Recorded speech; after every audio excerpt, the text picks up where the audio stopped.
Alright guys, today we're here to talk about Alexander Solzhenitsyn. Alexander wrote articles about the Gulag. The Gulag was part of the Soviet Union that administered the Soviet forced labor camps during the Stalin era.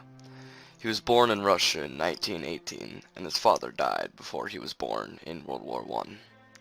His mother was a typer who also died of unknown causes before he started studying mathematics in college. He was in World War II and put in command of the company for his mathematics skills until 1945, when he was arrested for writing letters that criticized Joseph Stalin about his tyrannical ways. During the war, he was imprisoned and served 8 years, and then another 3 that were added on top. He was released in 1956. These events never changed Solzhenitsyn's views, because he was already saw what a tyrant Joseph Stalin was, and his point of view about the war never changed. But in this time in imprisonment, his views on life became different as he had to adapt to prison life. In the book Ivan Denisovich, Alexander expresses his point of view of the gulags by showing the day-to-day life of a prisoner, and how tough it was and how badly they were treated in the book. He also talks about writing letters to his family and how you have to be careful about what you say, and they hardly ever get it to the family anyway. This is relating to how he was writing letters to his friend, and that is why he's in prison.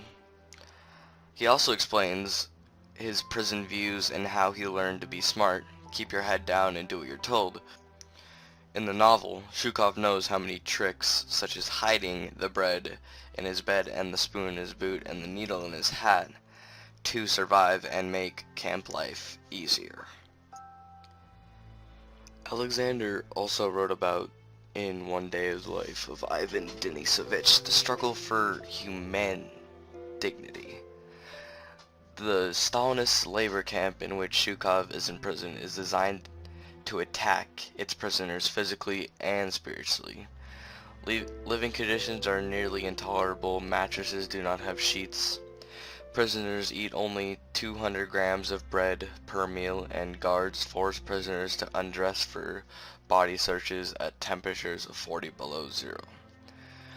The labor camp also degrades its prisoners spiritually by replacing prisoners' names with officialistic combinations of letters and numbers.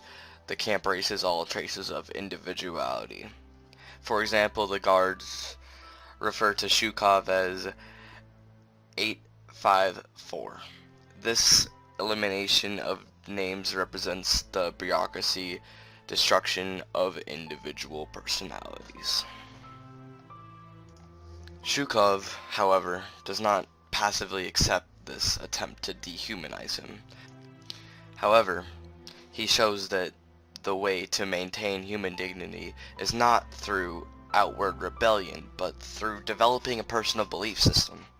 At mealtime, no matter how hungry he is, he insists on removing his cap before eating. This practice, a holdover from his upbringing, gives Zhukov a sense that he is behaving in a civilized manner. No matter how ravenous he becomes, he never stoops to Futikov's scourging and begging level. He scorns Futikov's behavior, which he believes is subhuman, or in the novel they say rat-like. Zhukov may be treated like an animal by the Soviet camp system, but he subtly fights back and refuses to submit to the system. His insistence on his own dignity amounts to an underground declaration of war against the state that imprisons him. Thank you for watching.